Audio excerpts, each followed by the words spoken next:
Welcome to Sculpture Vulture. I'm Lucy Branch, a sculptural conservator and author, bringing you a series of interviews with some amazing sculptors who inspire me, and I hope will do the same for you. You can see the photographs accompanying the interview, the episode show notes, and get a free novel from sculpturevulture.co.uk. Hello, Sculpture Vultures, and thank you for joining me. Well, I don't know about you, but I am really noticing that the year is beginning to pop into life. There is little shoots of work all over the place sprouting, and we're really beginning to get into the thick of it. I'm really excited to be getting started with a Bernard Meadows sculpture at the beginning of the year. He was Henry Moore's first assistant, and anyone who's sort of interested or likes Lynn Chadwick and Edoardo Palozzi, you know, they're in the same club. I think they called their group the Geometry of Fear Sculptors, which I think is quite, quite gothic-y sounding. Bernard Meadows was a teacher at the Royal College of Arts, and he shaped great students, among which was Elizabeth Frink. And when you've been working in a field as long as I have, forever and ever, you have to start challenging yourself. You have to ensure that you are continuing to be excited about the work you do. So I have a little way of doing this for myself, which is that I look out each year for projects that of a sculptor that I haven't worked on before, someone who really excites me, lights me up, I think might have been important in sculptural history. And this year, one of those sculptures has come along right at the beginning of the year, which is, for me, Bernard Meadows. And you learn something different every time you work on a different sculpture and every time you examine a different sculpture, which is why it's so worth engaging in other people's work apart from your own. And that little bit of discovery, that little bit of excitement then trickles down into all of the other things that you work on that might not be quite so fresh and new. And another way that I love to sort of get energy into my year is by trying to look out for exhibitions, things that I haven't seen before. And I suppose it's a bit of an artist date if you're into the whole Julie Cameron thing. And who isn't, frankly? She's just, iconic genius for all of us artists and creative types. And the actual exhibition that I'm super excited about coming up this year is the Monumental Sculpture exhibition at Chatsworth Park, and it's taking place from about April into October. And I think they've got about 4 new works coming in to the park, and I'm not sure if they're going to be the most radically famous sculptures you've ever seen, but they're coming in from the US. Look, I mean, what is there not to like about Chatsworth? Huge sculpture and a kind of parkland to die for. So I'm really excited about that. I'm booking up my tickets. If anybody else from the Sculpture Vulture tribe wants to have a meet-up, we could all go and yomp round together. I think that would be a fantastic opportunity. Today, I'm interviewing Mark Richards, who specialises in figurative sculpture. I first came across Richard's work at Gunwharf Quays in Portsmouth. I was actually working on another sculptor's work down there, Richard Farrington's Whale's Tail, but I was looking at his sculpture, Mark's sculpture, and I was quite grateful not to be working on it that day because although it's a wonderful thing, access-wise, it looks like a nightmare. It's surrounded entirely by water, as you would imagine in Portsmouth, and it really, probably its biggest challenge will be access, I imagine, when it comes to its conservation time. He has a completely dizzying number of monuments to his name, and you're sure to know the Matthew Flinders sculpture in Euston, which I think is particularly lovely, and the Roger Casement statue in Dunleary, or the big Tom McBride sculpture in County Monaghan. I began our conversation today by asking when sculpture had first come into his life. I think I was drawn to sculpture because I studied medieval architecture as part of an art history course at Manchester. when I first went to university. And what I really one of the things that really I was very drawn to was the collective nature of the way that the carving communities worked in those days, and I found it very much at odds with the with the much more contemporary. I didn't know when it started, but this idea of just as a sort of standalone kind of creature, which I've never quite understood how that came about. So I was very drawn to the sort of collective nature of how the Gothic cathedrals were carved and made. And so you had these communities of artisans, sculptors, kind of move around Europe, taking their kind of livelihoods and life and families and everything, friends, along with them. And they would move from cathedral, often up the limestone belt that runs up through France and up into Britain. Transferring skills and working very much in a kind of collaborative way. And I was very interested. I was very drawn to that as a sort of antidote to the rather isolated, but almost the sort of personal branding. Well, since the Renaissance, really, the myth of the sort of, or almost the branding of the individual as being something sort of slightly out of society. I've never really gone with that, and I just so I was very drawn to carving and things because of that. So then I went on to study carving. So I went from a kind of academic thing to it, and I did a course in sort of carving and figure sculpture. But then when I came out of that, I realised that obviously the medieval times were finished. And so was that part of your degree, the sort of no. My degree was an academic degree, okay. But I always used to paint and draw. I was never I was terrible at academic. I didn't. I'm sure you weren't. I was much more interested in making and drawing and things. So I spent I seem to remember spending most of my spare time in the architectural school in Manchester doing drawing sessions. And so it was after university that you began to sort of explore the practical side of yourself? Of sculpture, yeah. So I learned some, because I'd always painted and drawn and things. So and then I went to and then I wanted to learn the craft. The three sort of main families of sculpture. Yeah. So learn the basics of all three of those. So that's what I did. What form did that take? Was it short courses and night school? No. I went to a full time course. Okay. I did. But I had a kind of my own agenda, which was to learn those basically carving, modeling, and fabrication, and to learn all the skills associated with those techniques. Yeah. It's pretty much all the sculpture. I think all sculpture. It's very rare that you see a piece of sculpture that doesn't fit into one of those families, and having those basic skills, I thought, was a really good way to start. And so tell us a little bit about your first paid piece of work. When did it start becoming a profession rather than a sort of passion? I made a lot of sculptures for a film called The Ultimate City, which was a film school film. That was my first I made a series of kind of, like props, or they were kind of, I suppose they were props. Yeah, I cut them in polystyrene and covered them in plaster and paint, that sort of thing. So that was my first paid job. Paid job. And did you just get that taste for it and think to yourself, this is something I could do for myself? Because not everybody has that sort of entrepreneurial streak in them, I don't think.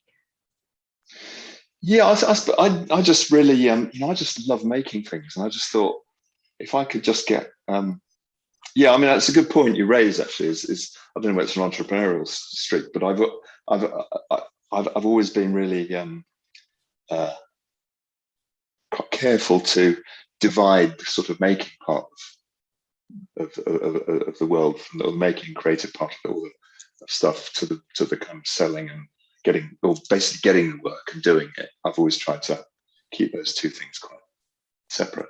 Yeah, they are quite different. Treat one with sort of, just to be quite organised in one and maybe not so organised in the other. Yeah. And that obviously that disorganisation would transfer from one side to the other at random. And so what was the progression then from sort of doing that first job? Did you start to tell people about what you could do, or was it working for other people first? Now, I just wanted to gather as much practical experience in the field as I possibly could. So after I'd trained in how to make sculpture, I started. And obviously, you can only, it's like you can train to do you can train to be a doctor, but it's only when you start seeing patients that you really start getting the experience, you start understanding what's going on. So I then took anything I could find just to get experience. Yeah. I just tried not to repeat myself, and just did everything. I worked for advertising. Before you had sort of CGI and stuff, all the advertising sets you got in sort of posters were all, and billboards, they were all made by hand. So there's huge amounts of work in the kind of model making industry. Okay. I mean, pretty much all those companies have changed now, all gone. But London was, I don't know how you are on time wise, but when I was in London in the 80s, I mean, it was a very making place, and to some degree the 90s as well. But it was a really extraordinary time of.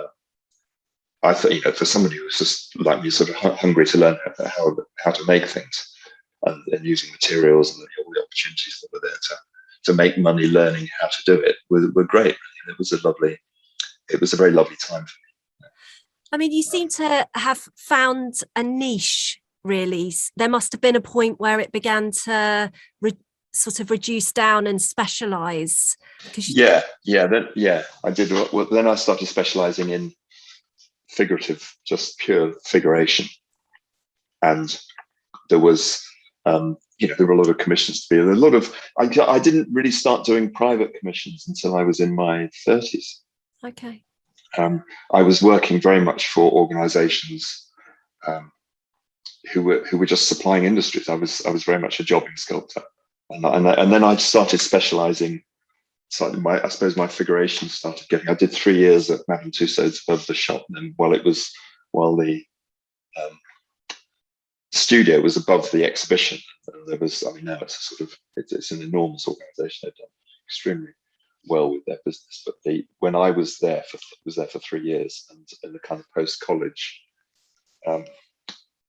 time, and it was just wonderful. There were sort of 5 sculptors working above the shop, and with a team of molders and hair colorers, and it was like a kind of an old-fashioned Renaissance studio in one sense. It was really lovely, and interestingly, it was very much along the lines of how I'd imagined artists working in the old days. Yeah, where people were much more, working very much more closely, and the individual was really subsumed by the sort of object, as it were, rather than it wasn't. I mean, nobody knew who made these things. They just sort of appeared out of the workshops, and some were terrible, some were great. You sound like quite a social soul, are you? You're definitely a team player. I think, I mean, I like company. I like human company, and I like teams of people working together. I think it can be incredibly effective and powerful as a sort of creative force, and also it's a great way to live. If you're in a group of people who are working well together, and it's wonderful. It's a wonderful place. Sounds fantastic, Madame Tussauds. It was. I mean, at the time, yeah. And I don't know what I think. It probably still has on a much bigger scale. But anyway, from a sculptural point of view, because it's like the finest sort of sculpture you can, because there's nowhere to hide in terms of form. You have not, you can't use texture. You can't really express anything that's overt. Everything is incredibly subtle. So in terms of refining my sense of how to model form, it was just invaluable. Because you become just very, very, you just do it over and over and over again, so month upon month upon month, and eventually, you become good at it just by repetition. So I just did an awful lot of very fine modeling. And you began to branch out to commissions. You seemed quite like commissions.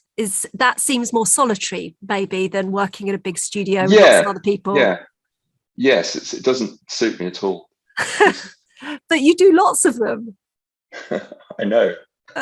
It is a strange paradox in the sense the only way of getting these things done to any kind of standard I want, is just spending hours and hours and hours and uninterrupted hours.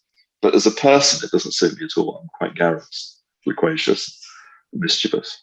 I like other people being around, but that doesn't work with the work. So, in order to get the quality that I want, and I really go for high.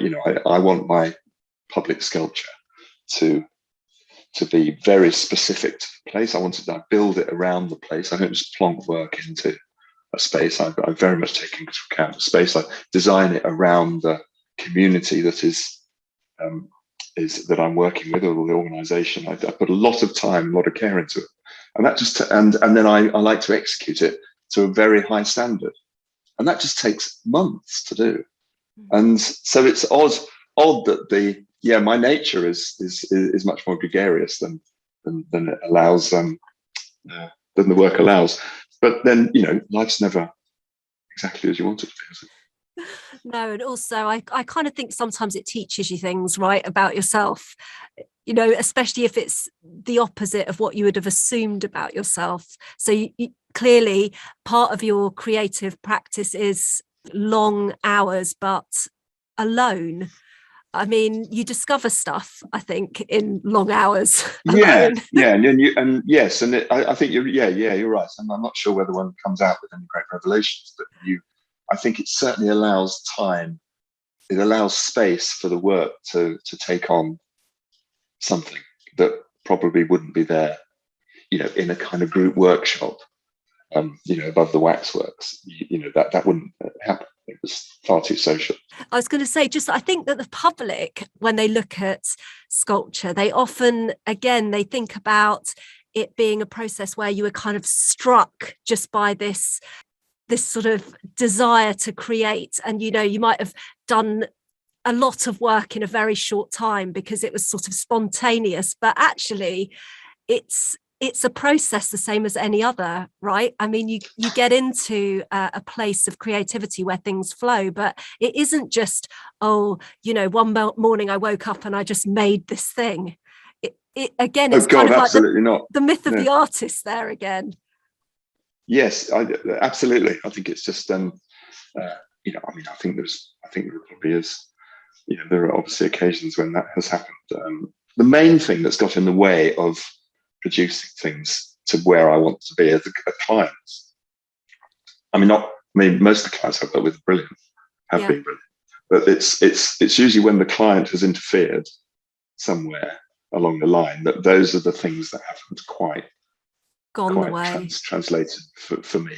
Yeah. And so my job, so a lot of the time I'm working to deadlines as well, because there might be an occasion for an unveiling, etc., etc. So I have to try to carve out my time with the work in amongst all that noise and all the imperatives that are imposed upon one by the structure of it. And so my everything I do is just to give myself that time to sort of keep things at bay, but also take my responsibilities to my clients, to the finances, to my foundries, to my suppliers and my clients, to take those very seriously, and with to respect both of them and to treat them with integrity. That's also important. Just tell us a little bit about a project, something like the Roger Casement Monument. I mean, is a project like that quite restrictive creatively, or is it that you thrive when you have those parameters? You mean because of the position it's in? Yes, exactly. Sorry. Or you mean because of the location? Because of its location, yeah. Well, no. What really does it for me is matching a design to the location to make a piece work in the actual location, physical location, the emotional location of the people in the area as well, and the kind of historical part of something and the person that I'm representing. So the casement was actually a brilliant opportunity for me to do all those things, because I love working in Ireland.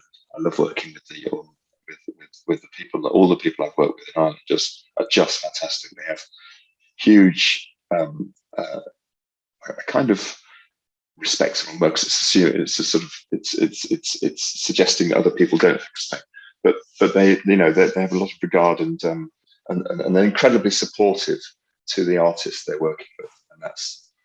They're leading the way with the new sort of universal wage type thing for artists. I was reading.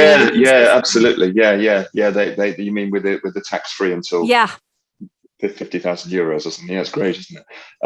No, but they're just also the way they really have trusted me, the people I've worked with, and that's meant that the work I've done has always been really good, actually.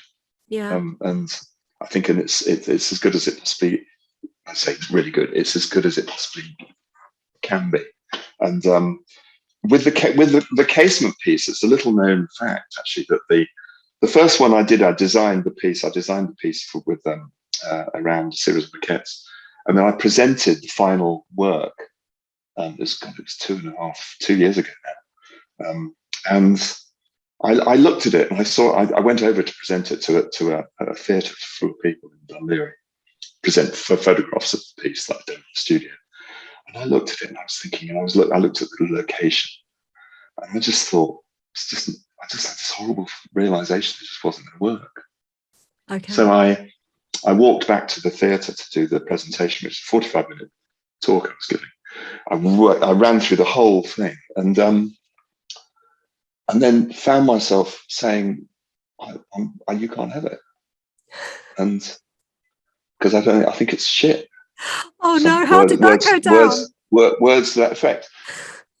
There wasn't really a lot of noise in the room. It went very quiet, and I thought, well, actually, no, this is right. This is just not. It just isn't good enough. I've just done a really bad piece of work, and I thought, well, actually, there's no way. This is so public. This is hugely public and a hugely important piece of work as well for Ireland, for the area, for the location, and I worked really closely with them. And I just thought, it's just anyway. So I just said, sorry, you're not having it. And I thought I'd just get, I'm expecting calls from lawyers and all sorts of things. And they were just great, and they just really, after the silence had died down, I think somebody got up and was really just thanked me on behalf of the town for caring enough to say that they couldn't have it, which was really nice. So I started again. I started the whole thing again, which is why it took so long. Gosh, but probably really, I mean, that is a hard thing to do, right? I mean, anyone who can admit that it's not, where it should be at that particular Lucy, moment. You should have seen. Yeah, you should have seen. It was such crap. I'm sure it looked great. It looked great in the maquette form. No, it looked great in the maquette form. But as soon as I made it, raised it up to full size, it's just awful. It just didn't work at all. It looked great in the maquette. But I mean, how can you know that until, with such an unusual location, how can you possibly know it until you see it, right?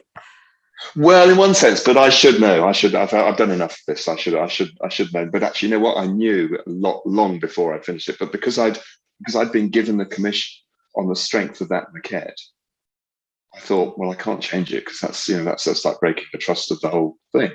So I've just got to try and make that design work. And the more I tried it, the worse it got. And I tried to get it finished. I thought, anyway, it's just one of those times. But I'm forever grateful to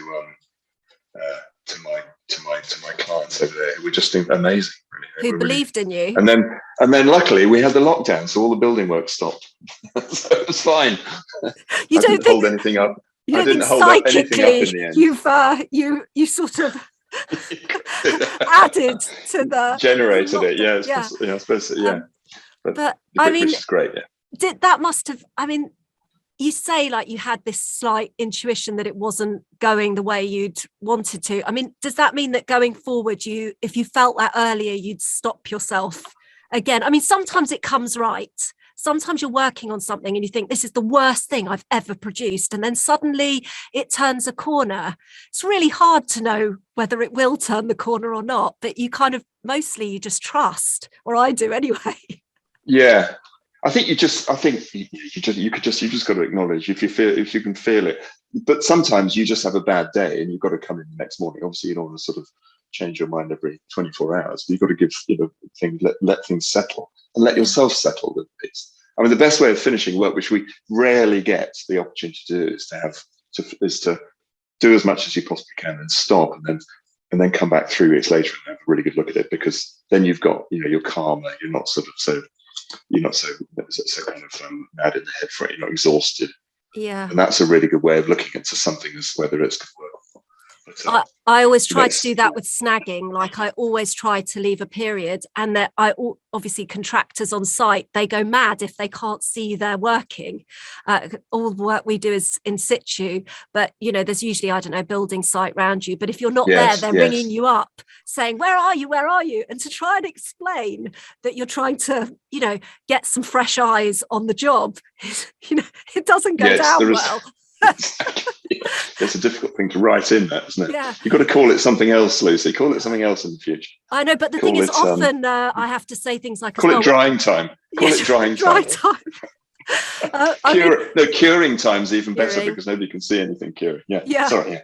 No, but I mean, often I have to say, well, because everything is nearly outdoors, so I have to say things like, well, I'm really sorry if it's too wet or too damp, we can't work because the materials don't respond as you would want them to. And obviously, and if it's too hot also, I mean, if it's a really blazing day, we can't work because everything melts. So then it sounds like you're making a ton of excuses. We can't work if it's wet, we can't work if it's hot, we can't work if it's dry, if we're needing time with fresh eyes, but no, I think that's absolutely golden, actually, is that thing of having space from it. I was going to ask you a little bit about whether you've got a piece that you think is the real deal, the one that you want to be remembered for, or whether, I don't know, sometimes it's always the piece you're working on which is your best work.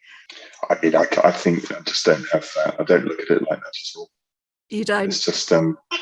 I think it's. I don't really have a favourite piece. I just every piece has its own. Is it merit? And you've. I've done something like 250 over life-size or over commissions in my working life. Okay. I couldn't pick up one. Everything is. I go through the same trajectory of. Same pattern of kind of enthusiasm, which turns to dismay, which turns to all sorts of things. For whichever piece I do, so I have the same set of feelings through everything. So it is a roller coaster for you, each project. No, I think I take public sculpture very seriously. I think it's something that is, these especially commemorative, or all sorts of public sculpture. I'm obviously in the world of commemorative sculpture. But it's these things are very important in terms of in as much as a community is identifying itself in the same way that I put a picture on whenever I put a picture on my wall, I'm kind of identifying, saying what I care about, who I'm saying something about who I am. It's a semiotic. And when people do that with public sculpture, if there's if I like working with. I like creating something for a location. I can't ever imagine myself making something and it being plonked somewhere. Because I think that's not public, in a way that's just like gallery sculpture that's in a public place. I think there's a difference. And I think it's very important to very much engage it, spatially very important to engage with a location. And I put huge amounts of time and experiment and trial and error to get the size of things right, because that's your first experience of it. So I want my pieces to really fit where they are, to fit both physically fit, visually fit, but also emotionally fit with the community that they're around. So that's what I spend. That's where I focus my attention. I mean, this is kind of my work. This is what I do. So that's part of it, is making sure that as much as I possibly can, because I can't control everything, but as much as I possibly can, I try to make it work in all those ways, because I think it's incumbent on all of us to make inspiring, beautifully made work that is respectful of the community, not and the people that are going to see us, be around it. Otherwise, why have anything there at all? Yeah.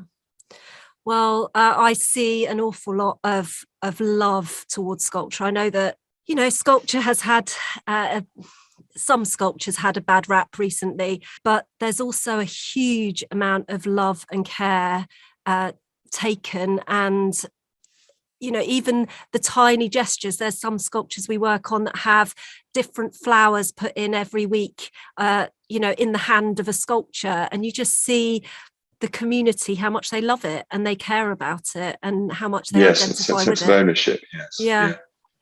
I mean, it sounds like it's been a good career to you, 250 sculptures. You've obviously gained a very significant reputation in the field. But has there been days where you've thought, I should have done something else? What, when you're freezing in the room in the middle of winter? Because, at least you get a room. Count the days when I don't think that list is probably no, I exaggerate, of course.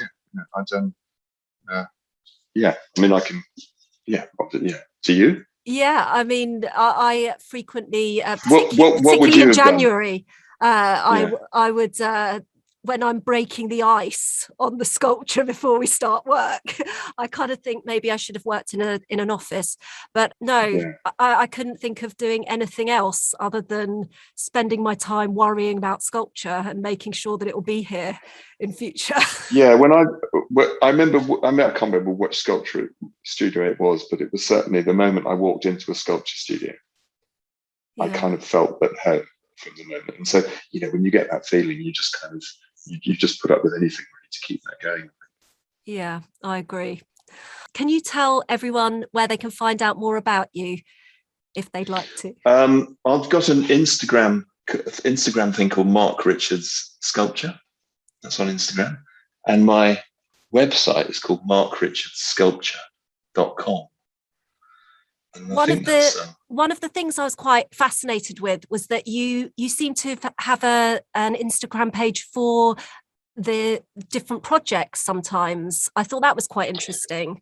Yeah, I have. So I have an Instagram page for the for the Roger Casement page, which is a Roger Casement sculpture. That would be for the time that was because I was working with the Visual Arts Ireland on that, and they wanted to have a record of the process so that they could point people directly at just a I thought that was magnificent. I really loved that. What the accounts? Just the progress that you can see, and that it's not something that's necessarily common with one project, because maybe they feel like there's only a finite amount of content. But I think it really works for that statue. And I've got kind of a visual blog on each process blog, I suppose, on each of the statues on the website. So every statue category on the website has a few pictures of the making of things. And I think that's also part of it. It's kind of something I do for my clients more than anything, so they can really keep track of things, and they, it stops people having to make studio visits, for example. It stops people. It means that people they can check progress and they can see how things look, and then maybe just do one or two studio visits rather than a lot over the process. Oh, thank you so much for talking to us today. I really appreciate it, Mark. Pleasure, Lucy, and thanks very much indeed for asking me. It's been really lovely. I loved Mark's formula for creating a quality piece of work. It was just so perfectly simple. Hours and hours and hours a day of solitary work. To him, that's quite contrary to his gregarious nature, but those hours, he says, allow space for something new to enter into the world. But putting aside, just for a moment, Mark's good business practice and his fine sculpting skills, I'm sure that one of the main reasons that he's been so successful and had so many wonderful commissions over the years is his love of group creation, which He recognised early on in his education when he was studying the nature of medieval guilds and communities of artists and how these groups of people created magnificent things that were kind of more than the sum of their parts. And to some extent, that's what a community commemorative project like a monument is. Mark is the hands of the work in that instance, but it's many souls that make a project like that happen. Now, when Mark told us the story about having to admit to himself and all the other parties involved in the Roger Casement statue that it just wasn't good enough and that he'd have to start again, I couldn't help being anything other than hugely admiring. And though he tells it in such a light-hearted way, that must have cost him a lot to do. And it goes to show you that even when you're a seasoned professional, we can sometimes miss the mark. But it's how you go about dealing with that which separates out whether it ends up a triumph or a disaster. In this case, I can assure you, looking at the fabulous photos, it's definitely a triumph. It was the 100% commitment that Mark pledged to that group of people that meant he had no other choice than to tell them that it was wrong and he needed the opportunity to put it right. And I'm sure because of the trust he put in them, that was how he was able to bring those clients along with him. There's a new way of supporting the show this week. You can buy me a coffee at buymeacoffee.com/Lucy Branch. And it's a really great way of being able to show your support for the show and help keep it on the road as long as possible. Coming up in the next episode is Nicola Godin, who's a figurative sculptor who has done some very well-loved monuments, including Icarus for the London 2012 Olympic Village, Sir Peter Scott's sculpture for the London Wildfowl and Wetlands Centre in Barnes, and the Hammersmith Man. For all those that drive over the Hammersmith flyover, you must know that one. Nicola is incredibly engaging and also talks about what it's like to be a professional sculptor with a big family and the demands that makes of you. You'll definitely want to hear Nicola's story, so don't forget to tune in and be inspired by Nicola.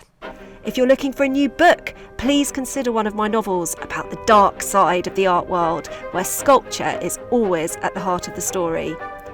You can get them on the show website, on the usual online retailers, or even better, keep your local library alive, ask for them in there. Thank you for joining me today. Sculpture Vulture has been brought to you by Antique Bronze.